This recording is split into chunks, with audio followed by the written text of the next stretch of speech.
मला आठवतंय विधानसभेच्या निवडणुका जाहीर झाल्या त्याच्या आधी दिल्लीमध्ये मला काही लोक भेटायला लागले. 2 लोक, त्यांची नावं पत्ते हे आता माझ्याकडे नाही आहेत, पण मी त्याचं लक्ष दिलं नाही.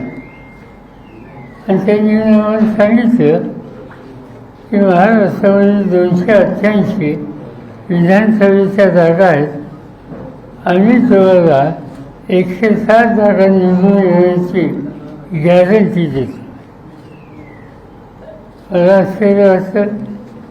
आणि स्पष्ट सांगायचं म्हणजे त्यांनी जरी सांगितलं गॅरंटीचं तरी निवडणूक आयोग या संस्थेच्या संबंधी माझ्या मनात काही शंकेची स्थिती नव्हती. आणि म्हणून असे लोक भेटत असतात म्हणून त्यांच्याकडे मी त्यावेळी दुर्लक्ष केलं. आणि ते झाल्याच्या नंतर त्या लोकांची आणि राहुल गांधी यांची मी वेळ घालून दिली.